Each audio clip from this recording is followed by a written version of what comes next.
Hello friends, welcome back to রূপান্তর YouTube channel. আজকে আমরা আলোক চ্যাপ্টারের একটা টপিক নিয়ে আলোচনা করব। এই লেকচারটাতে যে টপিকটা আমরা কভার করব সেটা হচ্ছে যে কোনো বস্তুর প্রতিবিম্ব গঠনের জন্য কি কি নিয়ম মেনে চলতে হবে। এক কথায় বলতে গেলে কোনো বস্তুর প্রতিবিম্ব গঠনের রশ্মি চিত্র অঙ্কনের নিয়ম বা রশ্মি অনুসরণ পদ্ধতিও বলতে পারি আমরা। যে একটা প্রতিবিম্ব গঠন করতে গেলে কোন কোন রশ্মি আমরা নেব এবং সেই সমস্ত রশ্মিগুলির প্রতিফলন কি ধরনের হবে, এই বিষয়টা আমরা এই লেকচারে শিখব। এবং কোনো গলীয় দর্পণের সামনে কোনো বস্তু থাকলে সেই বস্তুটার প্রতিবিম্ব কিভাবে গঠন করতে হয় সেটা কিন্তু পুরোপুরি আমরা এই লেকচারেই শিখে নেব। তো চলো শুরু করি রশ্মি অনুসরণ পদ্ধতি। আমি হেডিংটা করেছি যে রশ্মি চিত্র অঙ্কনের নিয়ম বা প্রতিবিম্ব গঠনের ক্ষেত্রে রশ্মি অনুসরণ পদ্ধতি।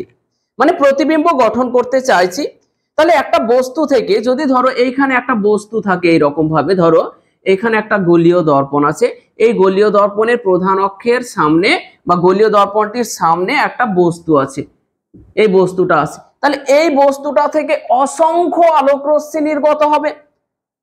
তো আমরা কি সব আলোক রশ্মির প্রতিফলন এই দর্পণে দেখাবো? না, দেখাবো না। এই বস্তু থেকে যতগুলোই আলোক রশ্মি নির্গত হোক না কেন, প্রতিবিম্ব গঠনের জন্য শুধুমাত্র দুটি আলোক রশ্মি যথেষ্ট। এই বস্তু থেকে আমরা শুধুমাত্র দুটি আলোক রশ্মির প্রতিফলন দেখাবো। কোন দুটোর প্রতিফলন দেখাবো দাদা? যে দুটো আমাদের সব থেকে সুবিধা মনে হবে সেই দুটো আলোক রশ্মির প্রতিফলন আমরা এই দর্পণে দেখাবো। তো আমরা চারটে নিয়ম শিখব। নিয়মগুলো একেবারে জলের মতো সহজ হয়ে যাবে, আর এই নিয়মগুলো যদি শিখে যাও তাহলে প্রতিবিম্ব গঠন জলের মতো সহজ হয়ে যাবে। তাহলে কি আমাদের উদ্দেশ্যটা কি? যে একটা বস্তু থেকে অসংখ্য আলোক রশ্মি, দেখো অসংখ্য আলোক রশ্মি এইভাবে এইভাবে এইভাবে বেরিয়ে যাবে, যাবে তো আমরা এতগুলো আলোক রশ্মির প্রতিফলন দেখাবো না। কতগুলো দেখাবো? যে কোনো দুটো। শিখবো চারটে নিয়ম, আর যে কোনো দুটোকে আমরা প্রয়োগ করব। তাহলে যে কোনো বস্তু থেকে অসংখ্য আলোক রশ্মি নির্গত হলেও প্রতিবিম্ব গঠনের জন্য শুধুমাত্র দুটি আলোক রশ্মির প্রতিফলন দেখানো হবে। বোঝা গেল? তাহলে প্রথমেই আমরা সেই জিনিসটাই লিখছি, মুছে দিচ্ছি এখানটা।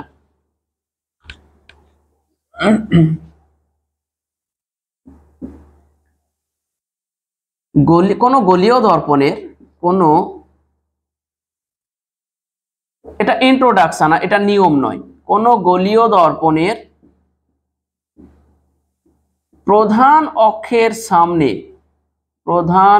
কোন গলীয় দর্পণের সামনে, কোন গলীয় দর্পণের সামনে কোন বস্তু থাকলে, কোন বস্তু থাকলে সেই বস্তু থেকে অসংখ্য আলোক রশ্মি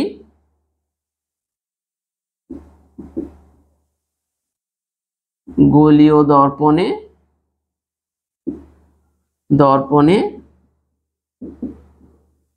আপতিত হতে পারে, আপতিত হতে পারে। কিন্তু তবে প্রতিবিম্ব গঠনের জন্য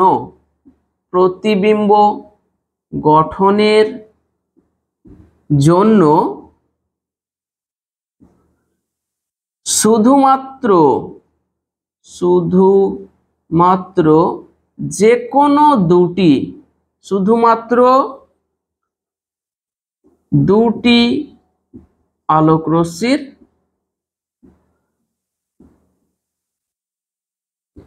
আলোক রশ্মির প্রতিফলন দেখালেই হবে। শুধুমাত্র দুটি আলোক রশ্মির প্রতিফলন দেখালেই হবে। এবং সেই দুটি আলোক রশ্মি প্রতিফলনের পর, ধরো আমি একটা উদাহরণ দিচ্ছি, এই রকম একটা আমার গোলীয় দর্পণ অবতল দর্পণ আছে। এই অবতল দর্পণের সামনে ধরো এইখানে একটা বস্তু আছে, এই রকম ভাবে প্রধান অক্ষের উপর ধরো তুমি দাঁড়িয়ে আছো, দর্পণের সামনে তুমি দাঁড়িয়ে আছো, মানে এইভাবে দাঁড়িয়ে আছো। এখন তোমার বডি থেকে কোটি কোটি আলোক রশ্মি এই দর্পণে গিয়ে পড়বে। তো কি লিখেছি যে প্রতিবিম্ব গঠনের জন্য শুধুমাত্র দুটি আলোক রশ্মির প্রতিফলন দেখালেই চলে, সব আলোক রশ্মি দেখানোর দরকার পড়বে না। তাহলে আমি যেমন এখন আপাতত কিচ্ছু বলছি না, এইরকম দুটো আলোক রশ্মি নিলাম, একটা আলোক রশ্মি প্রতিফলিত হয়ে এইদিকে চলে গেল, আর একটা আলোক রশ্মি নেব আমি যে কোনো ভাবে, একটা ধরো আলোক রশ্মি এই বরাবর নিলাম, প্রতিফলিত হয়ে ধরো এই দিকে আসলো। এই যে প্রতিফলিত রশ্মি দুটি যে বিন্দুতে মিলিত হলো, সেই বিন্দুটাই হলো এই বস্তুটার প্রতিবিম্ব। তাহলে বুঝতে পারছো, আমরা দুটো আলোক রশ্মি নিব, সেই দুটো আলোক রশ্মি প্রতিফলনের পর যে বিন্দুটাতে মিলিত হবে সেই বিন্দুটা হবে বস্তুটির প্রতিবিম্ব। অথবা কি হতে পারে, কোনো একটা বিন্দু থেকে অপসৃত হচ্ছে বলে মনে হতে পারে। উত্তল দর্পণের ক্ষেত্রে তোমরা শিখেছো যে উত্তল দর্পণের প্রধান অক্ষের সঙ্গে সমান্তরাল ভাবে যদি কোনো আলোক রশ্মি আসে, তাহলে উত্তল দর্পণ দ্বারা প্রতিফলনের পর রশ্মিটি প্রধান অক্ষের উপর একটা নির্দিষ্ট বিন্দু থেকে অপসৃত হচ্ছে বলে মনে হয়। ওই বিন্দুটাকে উত্তল দর্পণের মুখ্য ফোকাস বলেছিলাম, তোমরা লেকচারটা দেখে নেবে। তাহলে দেখো এইখানে আমরা একটা স্টার দিয়ে লিখবো যে প্রতিফলিত রশ্মি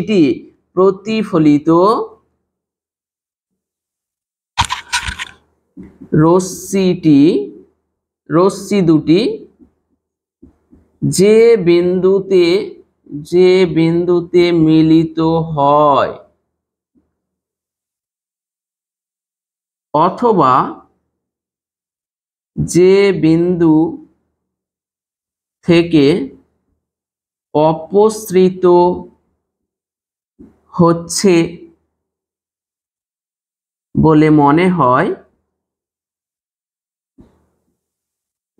সেই বিন্দুটি হবে বস্তুটির প্রতিবিম্ব। বোঝা গেল? এইটা আমি এখনো কোনো নিয়মের মধ্যে ঢুকিনি, চারটে রশ্মি অনুসরণ পদ্ধতি আছে, আমরা চারটে রশ্মি অনুসরণ পদ্ধতি শিখবো। এইখানে আমি কি বললাম যে একটা বস্তু থেকে অসংখ্য আলোক রশ্মি বেরোতে পারে এবং দর্পণে গিয়ে পড়তে পারে। তো বস্তুর প্রতিবিম্ব গঠনের জন্য আমরা অসংখ্য আলোক রশ্মির প্রতিফলন দেখাতে পারবো না। কটা আলোক রশ্মির প্রতিফলন দেখাবো? শুধুমাত্র দুটো আলোক রশ্মির প্রতিফলন দেখাবো, এইটা পর্যন্ত এখানে বলেছি।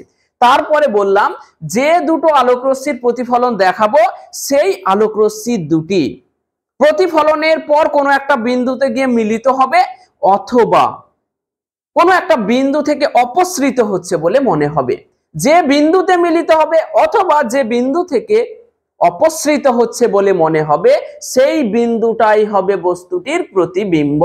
তাহলে আমাদের উদ্দেশ্য হবে প্রতিফলনের পর আলোক রশ্মি দুটি কোথায় মিলিত হচ্ছে সেটা দেখা, অথবা প্রতিফলনের পর আলোক রশ্মি দুটি কোন বিন্দু থেকে আসছে বলে মনে হচ্ছে সেটা দেখা।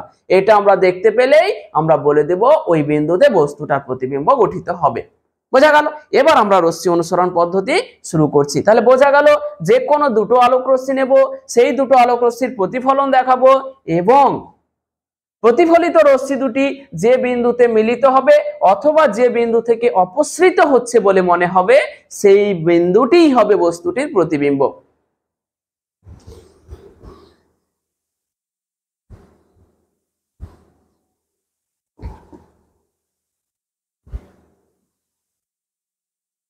এবার দেখো রশ্মি অনুসরণ পদ্ধতি মানেটা কি?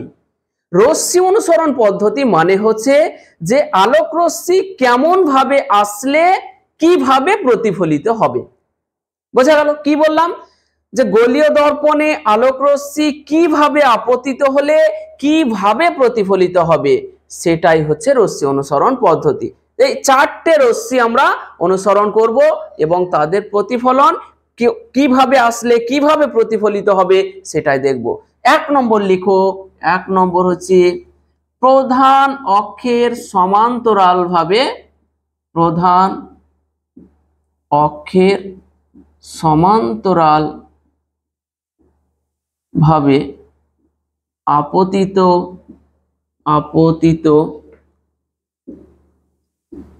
আলোক রশ্মি। বলছে কি বলছে যে কোনো গোলীয় দর্পণের প্রধান অক্ষের সমান্তরাল ভাবে যদি কোনো আলোক রশ্মি এসে পড়ে তাহলে সেই আলোক রশ্মিটা প্রতিফলনের পর কিভাবে যাবে, কোন বিন্দুর মধ্য দিয়ে যাবে আমরা সেটা জানবো। বোঝা গেল? তাহলে দেখো এইখানে আমরা কিন্তু মুখ্য ফোকাস পড়ার সময় একটা জিনিস বারবার খেয়াল করেছি যে যদি কোনো আলোক রশ্মি গোলীয় দর্পণের প্রধান অক্ষের সমান্তরাল ভাবে এসে আপতিত হয় তাহলে ওই আলোক রশ্মিটি প্রধান অক্ষের উপর কোনো একটা বিন্দুতে মিলিত হয় অবতল দর্পণের ক্ষেত্রে, এবং উত্তল দর্পণের ক্ষেত্রে প্রধান অক্ষের উপর কোনো একটা বিন্দু থেকে অপসৃত হচ্ছে বলে মনে হয়। তাহলে সেই নিয়মটাই এখানে প্রযোজ্য যে যদি অবতল দর্পণের প্রধান অক্ষের সমান্তরাল ভাবে আলোক রশ্মি এসে পড়ে তাহলে অবতল দর্পণ দ্বারা প্রতিফলনের পর আলোক রশ্মিটি মুখ্য ফোকাসের মধ্য দিয়ে চলে যাবে না? তাহলে দেখো এখানে আমি প্রথমে অবতল দর্পণের ক্ষেত্রে দেখাচ্ছি, ছবি তোমরা এঁকে নেবে। এইটা হচ্ছে অবতল দর্পণ। এই অবতল দর্পণের এইটা হলো আমাদের প্রধান অক্ষ। এই অবতল দর্পণের আমি অন্য কালি দিয়ে করছি, এই বরাবর প্রধান অক্ষের সমান্তরাল ভাবে একটা ধরো আলোক রশ্মি আসলো, তাহলে এই প্রধান অক্ষের সমান্তরাল আলোক রশ্মিটা অবতল দর্পণ দ্বারা প্রতিফলনের পর মুখ্য ফোকাস এফ এর মধ্য দিয়ে চলে যাবে, এফ এর মধ্য দিয়ে চলে যাবে। বোঝা গেল? তাহলে লিখে ফেলি। বাকি গল্প তো অনেক কিছু আছে, যে অভিলম্ব আকার এই ব্যাপার সব আমরা শিখিয়ে দিয়েছি। এখানে তাহলে যে বিন্দুতে আপতিত হলো সেই বিন্দুতে তো অভিলম্ব আঁকতেই হয়, এইটা হলো অভিলম্ব। তাহলে আমি এরকম নাম দিচ্ছি, এ বি হলো আপতিত রশ্মি প্রধান অক্ষের সমান্তরাল, দর্পণ দ্বারা প্রতিফলনের পর বি এফ পথে মুখ্য ফোকাসের মধ্য দিয়ে চলে যাবে। তাহলে লিখে ফেলছি, অবতল দর্পণের, এখানে একটা স্টার দাও, অবতল দর্পণের প্রধান অক্ষের সমান্তরাল ভাবে আপতিত আলোক রশ্মি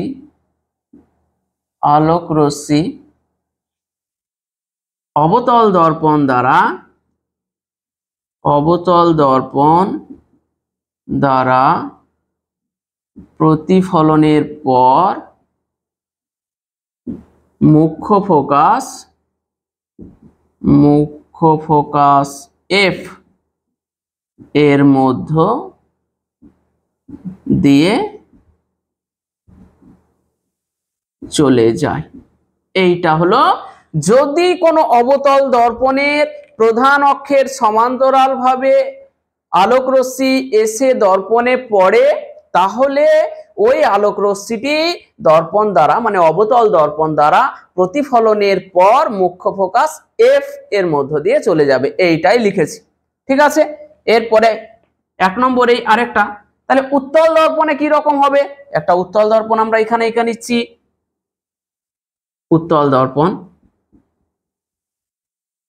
উত্তল দর্পণের এটা হচ্ছে প্রধান অক্ষ, এইখানে আছে ফোকাস, এইখানে আছে বক্রতা কেন্দ্র সি এফ। এবার কি হলো, একটা প্রধান অক্ষের সমান্তরাল আলোক রশ্মি আসলো এইভাবে। তাহলে আমরা জানি যে উত্তল দর্পণে যদি প্রধান অক্ষের সমান্তরাল ভাবে কোনো আলোক রশ্মি এসে পড়ে তাহলে সেটা প্রধান অক্ষের উপর একটা বিন্দু থেকে অপসৃত হচ্ছে বলে মনে হয়, এবং সেই বিন্দুটাকে আমরা নাম দিয়েছিলাম মুখ্য ফোকাস, উত্তল দর্পণের মুখ্য ফোকাস। তাহলে আমরা এখানে কি বলবো বলতো? আগে এখানে একটা অভিলম্ব এঁকে নাও, অভিলম্ব, এই হলো অভিলম্ব, এই হলো অভিলম্ব।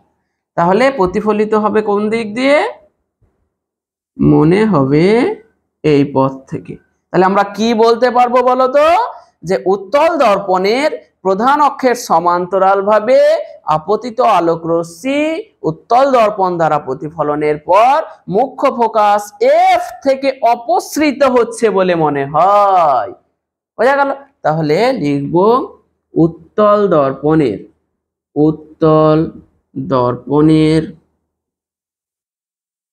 প্রধান অক্ষের সমান্তরাল আলোক রশ্মি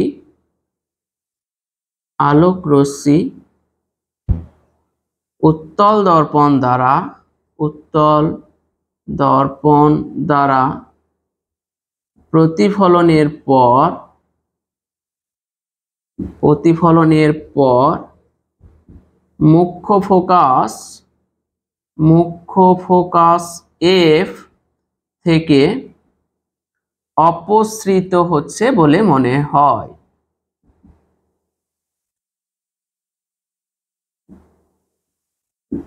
বোঝা গেল? দেখো একটা নিয়ম তাহলে আমরা শিখলাম, যে যদি দর্পণের প্রধান অক্ষের সমান্তরাল ভাবে কোনো আলোক রশ্মি এসে আপতিত হয়, তাহলে হয় মুখ্য ফোকাসের মধ্য দিয়ে যাবে, না হয় মুখ্য ফোকাস থেকে আসছে বলে মনে হবে।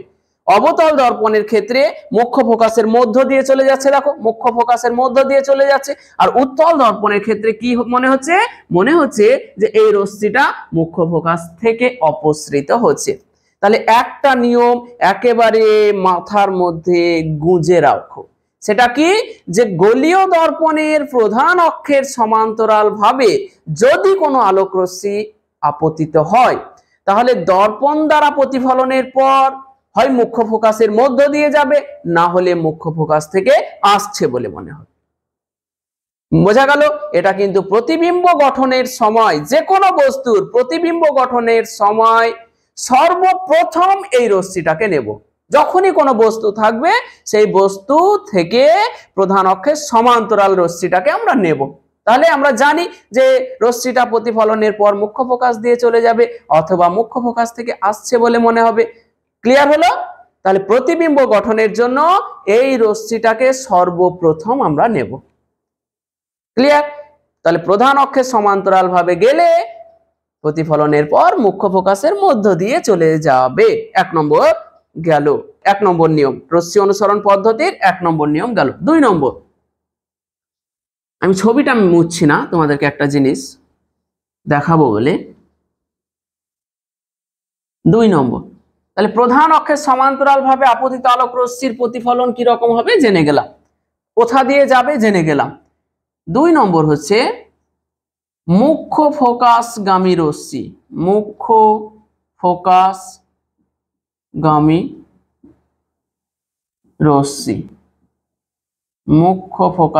রশ্মি অথবা এটাকে বলা হয় মুখ্য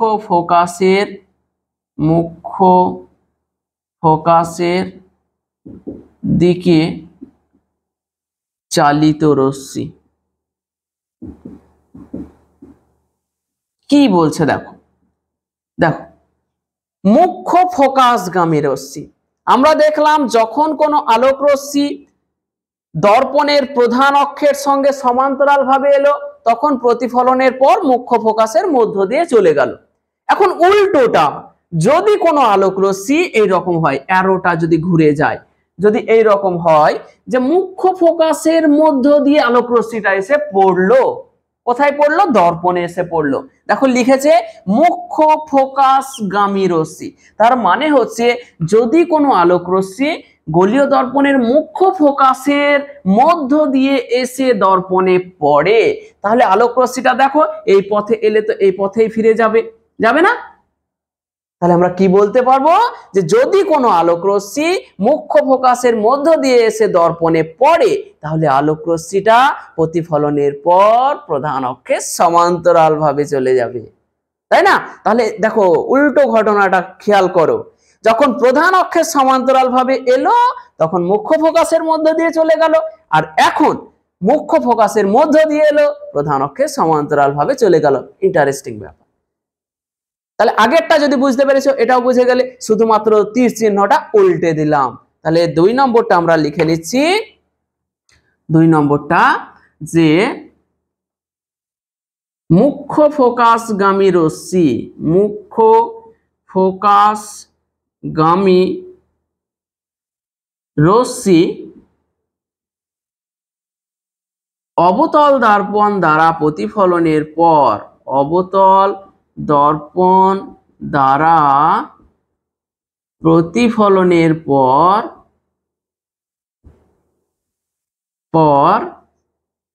প্রধান অক্ষের সমান্তরাল ভাবে চলে যায়। বোঝা গেল? কি বোঝা গেল? যে যদি কোনো আলোক রশ্মি গোলীয় দর্পণের মুখ্য ফোকাসের মধ্য দিয়ে এসে দর্পণে পড়ে, তাহলে আলোক রশ্মিটি প্রতিফলনের পর প্রধান অক্ষের সমান্তরাল ভাবে চলে যাবে। এই ছবিটা এঁকে নাও। ঠিক আছে, আমি শুধু তীর চিহ্নটাকে ঘুরিয়ে দিয়েছি। উত্তল দর্পণে কি হবে তাহলে? দেখো তো এখানে এর তীর চিহ্নটাকে যদি ঘোরানো হয়, কি বলতে পারবো? যে এই আলোক রশ্মিটা উত্তল দর্পণে কিভাবে পড়েছে, যে মুখ্য ফোকাসের দিকে পাঠানোর চেষ্টা করা হয়েছে। দেখো, মুখ্য ফোকাসের দিকে চালিত রশ্মি, তাহলে উত্তল দর্পণের মুখ্য ফোকাসের দিকে চালিত রশ্মি উত্তল দর্পণ দ্বারা প্রতিফলনের পর কি হয়ে যাবে? প্রধান অক্ষের সমান্তরাল ভাবে প্রতিফলিত হয়ে যাবে। তাহলে নিয়ম একটাই, যদি প্রধান অক্ষের সমান্তরাল ভাবে আসে তাহলে মুখ্য ফোকাসের মধ্য দিয়ে যাবে, যদি মুখ্য ফোকাসের মধ্য দিয়ে আসে তাহলে প্রধান অক্ষের সমান্তরাল ভাবে যাবে। এটাই হচ্ছে নিয়ম। ঠিক আছে, তাহলে এখানে এটা একটা স্টার, এটা একটা স্টার। তাহলে আমরা বলতে পারি উত্তল দর্পণের মুখ্য ফোকাসের দিকে চালিত রশ্মি উত্তল দর্পণ দ্বারা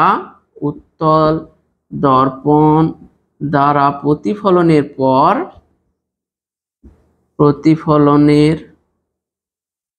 পর প্রধান অক্ষের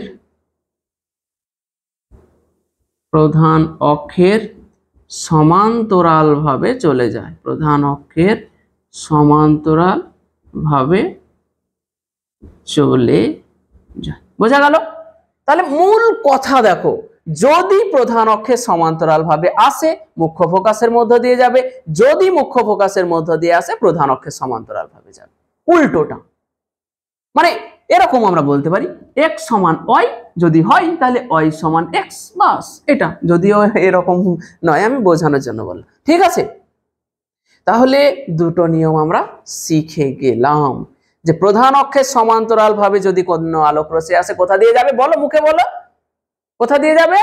প্রধান অক্ষের সমান্তরাল ভাবে আসলে মুখ্য ফোকাসের মধ্য দিয়ে যাবে, আর মুখ্য ফোকাসের মধ্য দিয়ে যদি আসে তাহলে কোথা দিয়ে যাবে? বলো মুখে।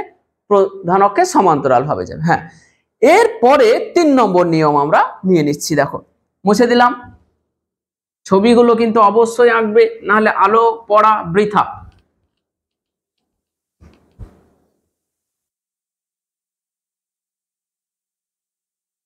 তিন নম্বর রশ্মি অনুসরণ পদ্ধতি।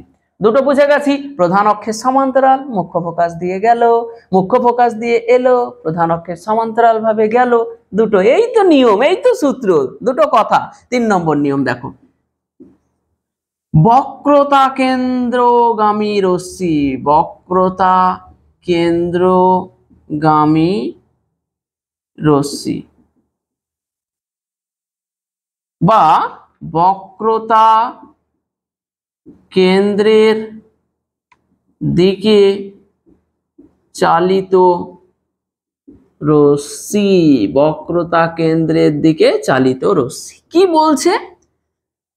বলছি যে যদি কোনো আলোক রশ্মি কোনো গোলীয় দর্পণের বক্রতা কেন্দ্রের মধ্য দিয়ে এসে দর্পণে পড়ে, তাহলে আগে ছবিটা আঁকি। দেখো, একটা অবতল দর্পণ নিলাম, এই হলো আমার একটা অবতল দর্পণ। এই দর্পণের প্রধান অক্ষ হচ্ছে এইটা। ঠিক আছে, এই প্রধান অক্ষ, তাহলে এইখানে কি আছে? একটা ফোকাস আছে আমাদের, ফোকাস। এইখানে কি আছে? আছে বক্রতা কেন্দ্র সি আছে, তাই না? বক্রতা কেন্দ্র সি। এখন কি বলছে যে যদি কোনো আলোক রশ্মি বক্রতা কেন্দ্রের মধ্য দিয়ে এসে দর্পণে পড়ে তাহলে সেই রশ্মিটা কোথা দিয়ে প্রতিফলিত হবে। তাহলে আমাকে আগে যেখানে আলোক রশ্মি প্রতিফলিত হবে বা যেখানে এসে আপতিত হবে সেখানে অভিলম্ব আঁকতে হবে। তাহলে এখানে আমি একটা, ধরো এইখানে আমি দেখাতে চাইছি, তাই এখানে একটা অভিলম্ব এঁকে নিলাম। এখন বলছে বক্রতা কেন্দ্রের মধ্য দিয়ে আলোক রশ্মি আসবে, ওর আবেদন। তাহলে এইভাবে গেল। বলো তো আলোক রশ্মিটা দর্পণে কিভাবে গিয়ে পড়লো? লম্ব ভাবে পড়লো না? আপতন কোণ কত? দেখো অভিলম্বের সাথে আপতন কোণ কত? 0 ডিগ্রি। তাহলে প্রতিফলন কোণ কত হবে? 0 ডিগ্রি। তার মানে আলোক রশ্মিটা যে পথে এসে আপতিত হবে ঠিক সেই পথেই প্রতিফলিত হবে। তাহলে আমি এটাকে একটা কালো তীর চিহ্ন দিয়ে দিলাম এখানে। বোঝা গেল? যেহেতু যখন কোনো আলোক রশ্মি, দেখো একটা জিনিস আমরা শিখিয়েছিলাম যে গোলীয় দর্পণের কোনো বিন্দুতে অভিলম্ব অঙ্কন করতে হলে বক্রতা কেন্দ্রকে তার সাথে যুক্ত করে দাও। তাহলে এই রশ্মিটাই তো ওখানে অভিলম্ব। তাহলে আপতিত রশ্মিটা অভিলম্বের সঙ্গে 0 ডিগ্রি কোণ উৎপন্ন করেছে। তাহলে প্রতিফলিত রশ্মিটা কত ডিগ্রি কোণ উৎপন্ন করবে? 0 ডিগ্রি কোণ উৎপন্ন করবে। তার মানে রশ্মিটা যে পথে আসলো আবার ঠিক সেই পথেই ফিরে চলে গেল। বোঝা গেল? তাহলে আমরা কি বলতে পারবো? গোলীয় দর্পণে বক্রতা কেন্দ্রগামী আলোক রশ্মি দর্পণে লম্বভাবে আপতিত হয়, তাই যে পথে আসে সেই পথেই ফিরে যায়। 3 নম্বর রশ্মি অনুসরণ পদ্ধতি এটা। তাহলে আমরা বলতে পারি গোলীয় দর্পণের বক্রতা কেন্দ্রগামী রশ্মি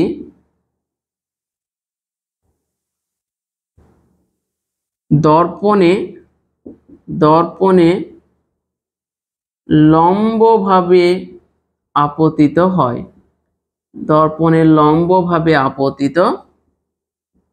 দর্পণে লম্বভাবে আপতিত হয়।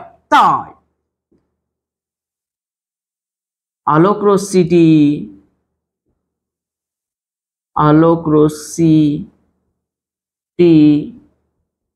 যে পথে এসে আপতিত হয়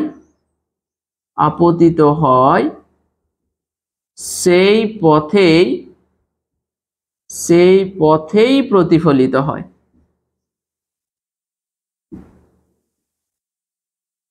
প্রতিফলিত হয়ে ফিরে যায়। বোঝা গেল? তাহলে আমরা কি বলতে পারবো? যদি কোনো আলোক রশ্মি গোলীয় দর্পণের বক্রতা কেন্দ্রের মধ্য দিয়ে এসে দর্পণে পড়ে তাহলে আলোক রশ্মিটা ঠিক সেই পথেই ফিরে যাবে। বোঝা গেল?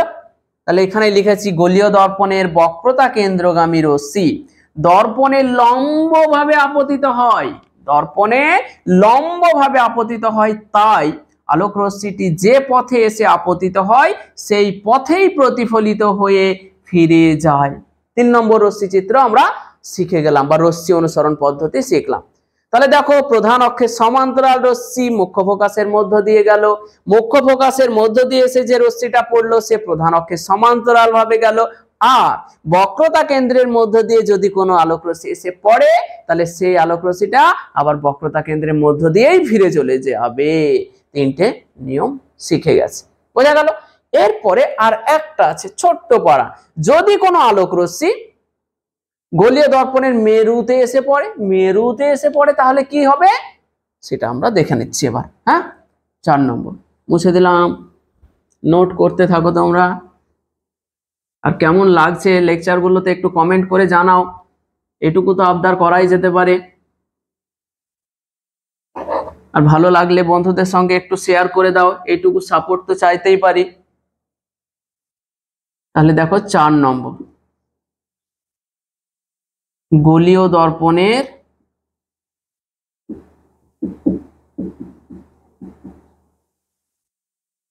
মেরুতে আপতিত রশ্মি। মেরুতে যদি কোনো আলোক রশ্মি এসে পড়ে, একটা গোলীয় দর্পণ, ধরো আমি একটা অবতল দর্পণ নিয়ে নিলাম, এই হলো একটা অবতল দর্পণ। এই অবতল দর্পণের এইটা হচ্ছে প্রধান অক্ষ, এইটা হচ্ছে মেরু বা পোল। বলছে যদি এইখানে যদি কোনো আলোক রশ্মি এসে পড়ে, মেরুতে যদি কোনো আলোক রশ্মি এসে পড়ে যায়, মানে এইরকম, তাহলে মেরুতে এখানে ফোকাস আছে, ফোকাসটাকে দেখালাম, এখানে কি আছে, বক্রতা কেন্দ্র আছে। তাহলে মেরুতে যদি আলোক রশ্মি পড়ে তাহলে সেখানে তো আগে অভিলম্ব আঁকতেই হবে।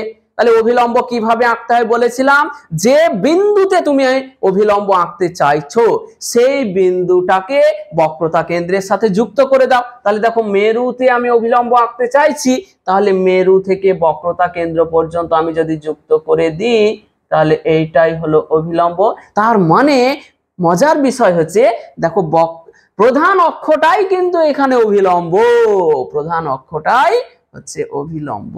তাহলে এইখানে আমার আলোক রশ্মি এসে পড়তে চাইছে, দাবি জানিয়েছে যে আমি মেরুতে গিয়ে আপতিত হব, এইভাবে আপতিত হলো।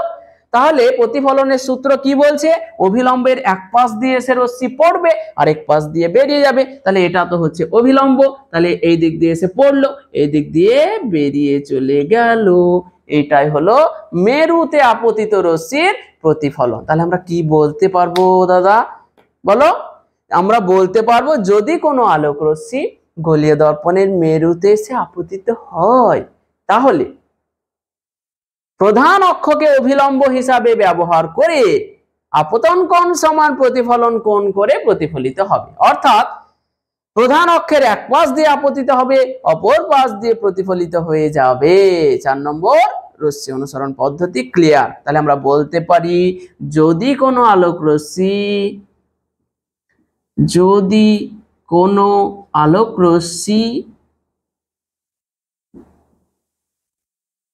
গোলীয় দর্পণের মেরুতে আপতিত হয়,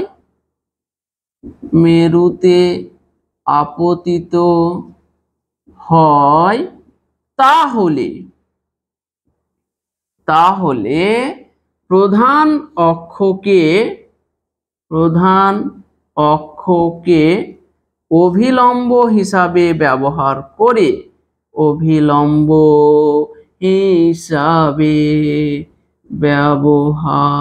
করে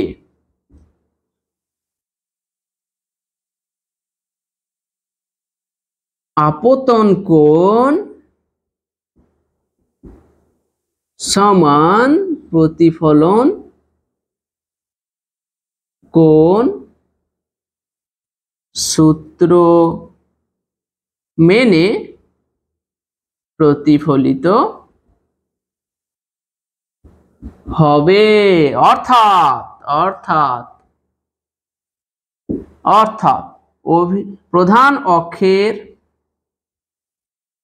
প্রধান অক্ষের এক পাশ দিয়ে আপতিত হবে এবং অপর পাশ দিয়ে প্রতিফলিত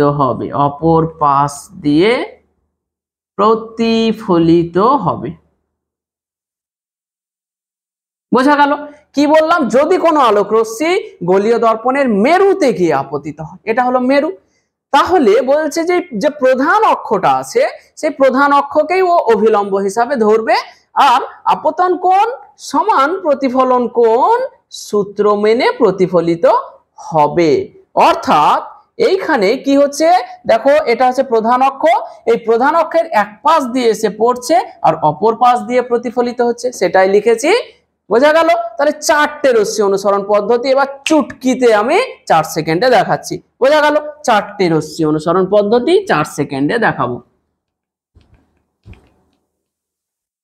এই 4টের মধ্যেই যে কোনো দুটো রশ্মি আমরা প্রতিবিম্ব গঠনের জন্য ব্যবহার করব, যে কোনো দুটো, আমার সুবিধা মতো যে কোনো দুটো বা তোমার সুবিধা মতো যে কোনো দুটো আমরা কাজে লাগাবো। তাহলে 4টে রশ্মি অনুসরণ পদ্ধতি আমি একেবারে দেখো। 1 নম্বর রশ্মি অনুসরণ পদ্ধতি কি বললো, যদি কোনো আলোক রশ্মি গোলীয় দর্পণের প্রধান অক্ষের সঙ্গে সমান্তরাল ভাবে আসে, তাহলে এইটা ধরো অবতল দর্পণ, এইভাবে যদি আসে তাহলে এখানে ফোকাস আছে, এইখানে বক্রতা কেন্দ্র আছে। বলছে প্রধান অক্ষের সমান্তরাল ভাবে আসলে কোথা দিয়ে যাবে?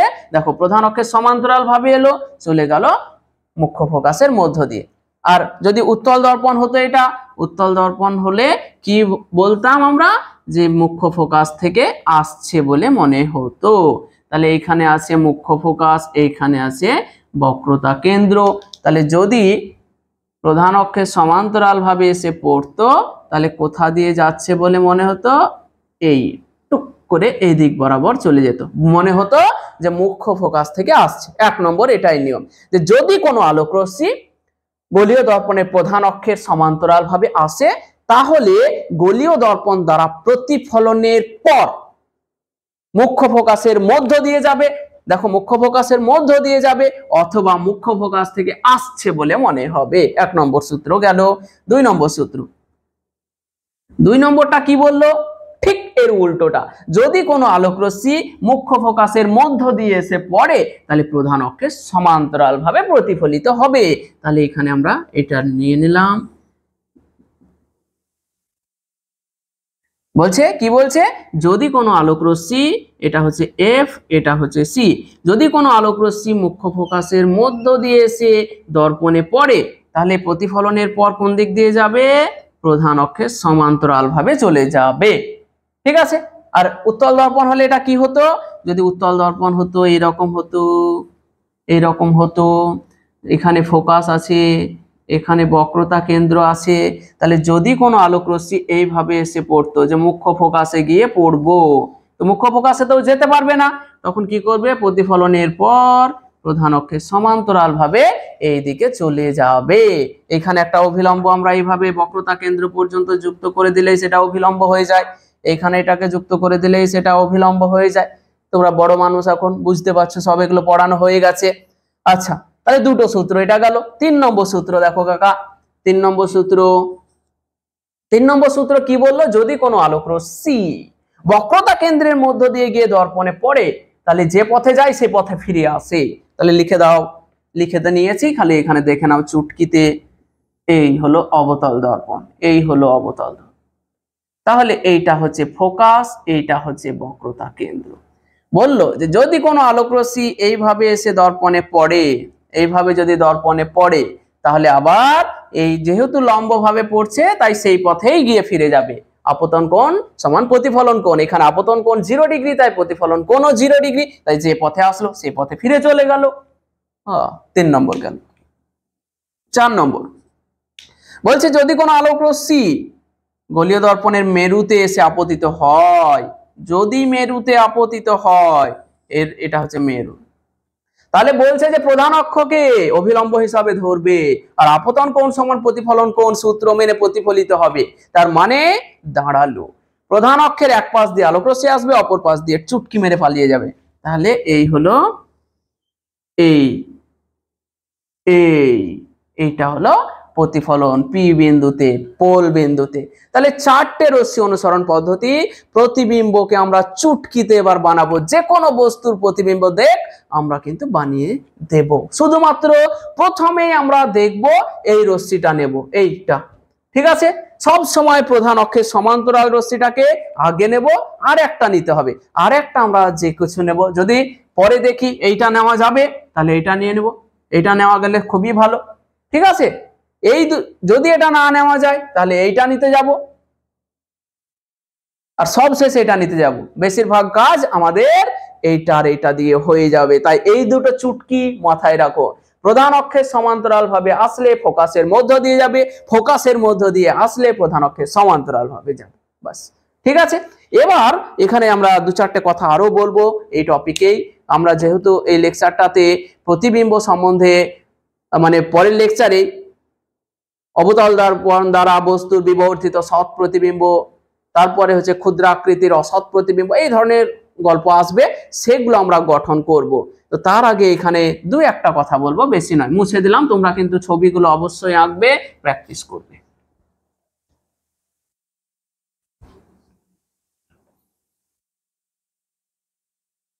পুরো মুছে দিলাম।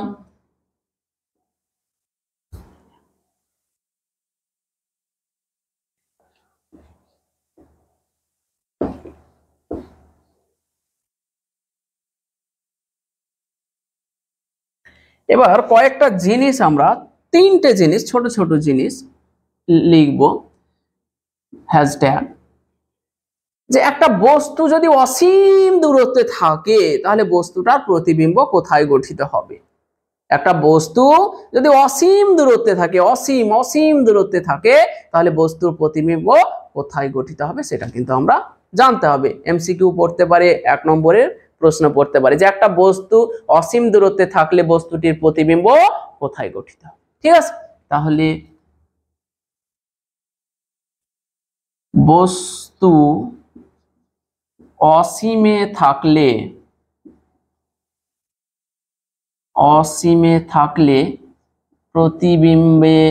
প্রতিবিম্ব কোথায় গঠিত হবে।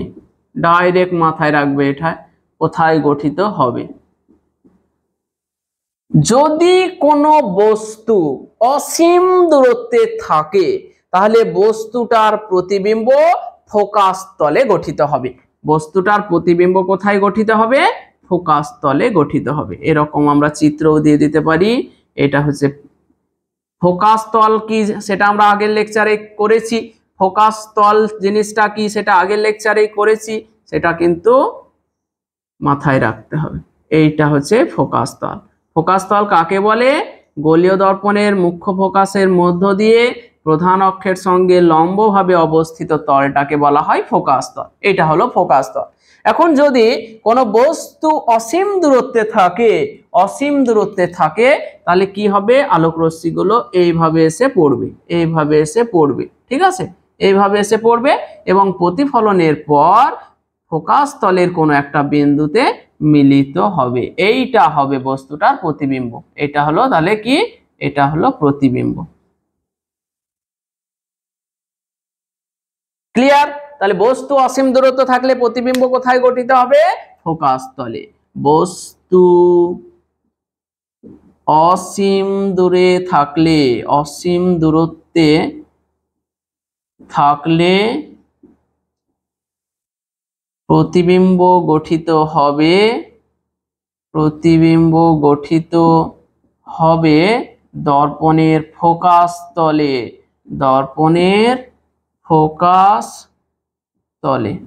মাথায় থাকবে, যদি বস্তু অসীমে থাকে তাহলে প্রতিবিম্ব দর্পণের ফোকাস তলে গঠিত হবে। 1 নম্বরের কোশ্চেন পড়বেই যে যদি কোনো বস্তু অসীম দূরত্বে থাকে তাহলে তার প্রতিবিম্ব কোথায় গঠিত হয়? ফোকাস তলে গঠিত হয়। 2 নম্বর কোশ্চেন, যদি কোনো বস্তু দর্পণের বক্রতা কেন্দ্রে থাকে তাহলে তার প্রতিবিম্ব কোথায় গঠিত হবে?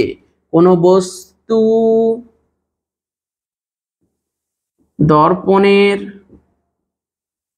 বক্রতা কেন্দ্রে, বক্রতা কেন্দ্রে থাকলে প্রতিবিম্ব কোথায় গঠিত হবে? প্রতিবিম্ব কোথায় গঠিত হবে? কোথায় গঠিত হবে? তাহলে দেখো বক্রতা কেন্দ্রে একটা বস্তু কোথায় আছে? বক্রতা কেন্দ্রে আছে। তাহলে এটা হচ্ছে ফোকাস, এইটা হচ্ছে বক্রতা কেন্দ্র। এইটা তাহলে বস্তু যদি বক্রতা কেন্দ্রে থাকে, এইভাবে ধরো দাঁড়িয়ে আছো তুমি, কোথায় দাঁড়িয়ে আছো? দর্পণের বক্রতা কেন্দ্রে। যদি এইরকম থাকে তাহলে প্রতিবিম্বটা দর্পণের বক্রতা কেন্দ্রেই গঠিত হবে, কিন্তু এইভাবে উল্টো দিকে, উল্টো দিকে মাথা করে, উল্টো দিকে মাথা করে, মানে অসমশীর্ষ প্রতিবিম্ব গঠন হবে। এটা ধরো বস্তু, এটা হচ্ছে বস্তু, আর এইটা হচ্ছে প্রতিবিম্ব। তাহলে কি দেখতে পেলাম? বস্তু দর্পণের বক্রতা কেন্দ্রে থাকলে প্রতিবিম্ব দর্পণের বক্রতা কেন্দ্রেই গঠিত হয়, কিন্তু উল্টো প্রতিবিম্ব গঠিত হয়, অসমশীর্ষ। মাথা, এর মাথা যেদিকে, এর মাথা তার উল্টো দিকে হয়ে গেছে, তার মানে অসমশীর্ষ প্রতিবিম্ব গঠিত হয়। তাহলে আমরা লিখে ফেলি, কোন বস্তু,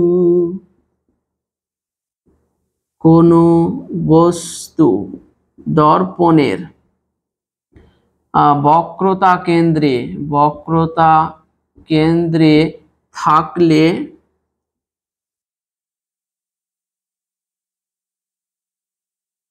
বস্তুটির প্রতিবিম্ব দর্পণের বক্রতা কেন্দ্রেই গঠিত হয়। বৈশিষ্ট্যটা কি? বৈশিষ্ট্য, এই যে প্রতিবিম্বটা, তার বৈশিষ্ট্য দেখো। 1 নম্বর বৈশিষ্ট্যটা কি? যে প্রতিবিম্বটা অসমশীর্ষ। প্রতিবিম্বটি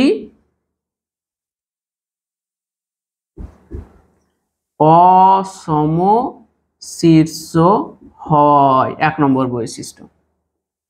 2 নম্বর হচ্ছে যে বস্তুর আকার যতটা, প্রতিবিম্বের আকারও ততটাই হয় এখানে।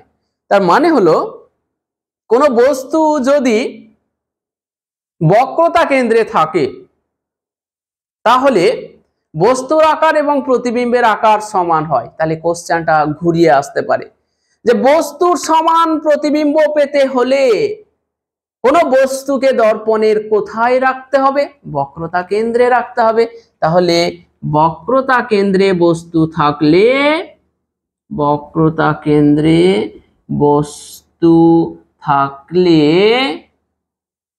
বস্তুর আকার ও প্রতিবিম্বের আকার কি হয়? সমান হয়। ক্লিয়ার? তাহলে দেখো দুটো, যে অসীম দূরে বস্তু থাকলে ফোকাস তলে প্রতিবিম্ব গঠিত হয়। 2 নম্বর হলো যে বক্রতা কেন্দ্রে যদি কোনো বস্তু থাকে, তোমরাও এটা আলাদা আলাদা কালিতে করবে, তাহলে মনে থেকে যাবে। তাহলে বস্তু যদি বক্রতা কেন্দ্রে থাকে, প্রতিবিম্ব বক্রতা কেন্দ্রে গঠিত হয়। এই ক্ষেত্রে প্রতিবিম্বটি অসমশীর্ষ হয়। মানে বস্তুর মাথা যেদিকে, প্রতিবিম্বের মাথা তার উল্টো দিকে। 2 নম্বর হচ্ছে বস্তুর আকার এবং প্রতিবিম্বের আকার সমান হয়। গেল। 3 নম্বর আরেকটা দেব, যে ফোকাসে যদি কোনো বস্তু থাকে তাহলে তার প্রতিবিম্ব কোথায় গঠিত হবে? উল্টোটা দেখো, অসীমে যখন কোনো বস্তু ছিল প্রতিবিম্ব গঠিত হলো ফোকাস তলে। এখন কোন বস্তু যদি ফোকাসে থাকে তাহলে প্রতিবিম্ব কোথায় গঠিত হবে কাকা? অসীম দূরত্বে। ঠিক আছে?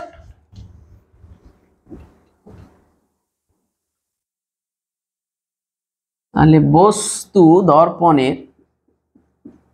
দর্পণের ফোকাসে কোনো বস্তু থাকলে প্রতিবিম্ব কোথায় গঠিত হবে? কোথায়?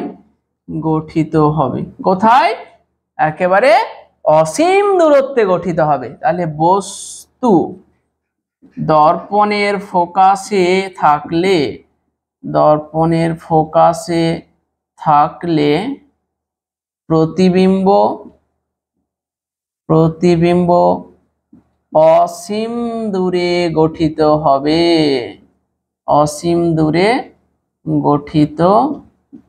হবে। তাহলে এখানে ছবি দিতে চাইলে এরকম দিতে পারো একটা ছবি, তোমাদের যদি আবদার থাকে। ফোকাস, এই ফোকাস থেকে একটা আলোক রশ্মি ধরো এই দিক বরাবর গেল, তাহলে প্রতিফলিত হয়ে কোন দিকে যাবে? প্রধান অক্ষের সমান্তরাল চলে যাবে। এই দিকে ধরো আরেকটা আলোক রশ্মি গেল, প্রতিফলিত হয়ে কোথায় যাবে? প্রধান অক্ষের সমান্তরাল ভাবে যাবে।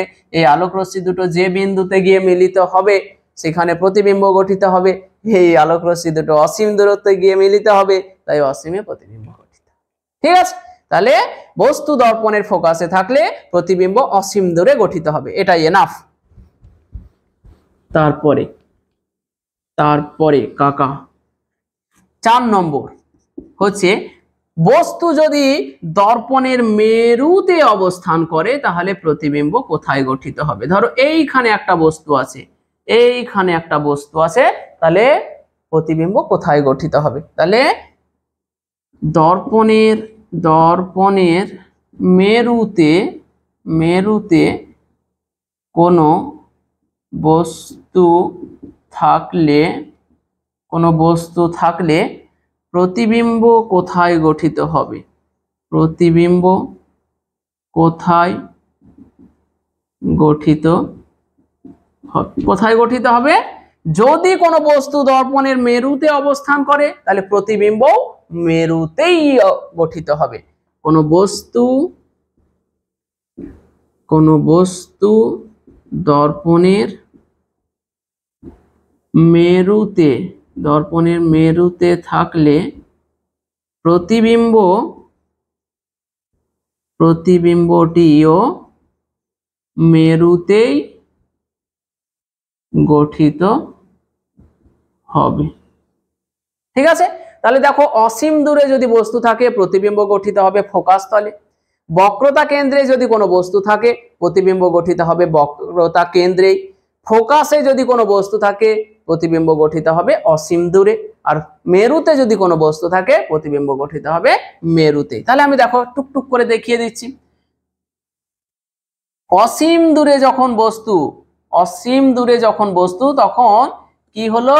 প্রতিবিম্ব কোথায় গঠিত হলো? ফোকাস তলে। প্রতিবিম্ব গঠিত হলো এই যে ফোকাস তল, সেই ফোকাস তলে গঠিত হলো।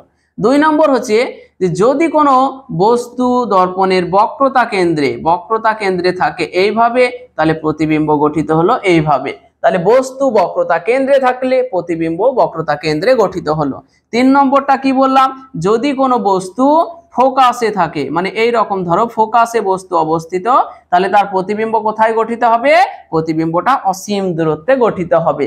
তারপরে 4 নম্বর হচ্ছে যদি কোনো বস্তু মেরুতে থাকে তাহলে প্রতিবিম্ব মেরুতেই গঠিত হবে। তো এই গেল আমাদের আজকের লেকচারের বিষয়বস্তু। কেমন লাগলো সেটা যদি কমেন্ট না করো তাহলে ভিডিও দেখো না, হ্যাঁ। আর যদি ভালো লাগে বন্ধুদেরকে শেয়ার করে দাও। অবশ্যই আমরা আবার পরের লেকচারে মাধ্যমিকে পড়েছে এমন কোশ্চেনগুলো নিয়ে আলোচনা করার জন্যই আসছি।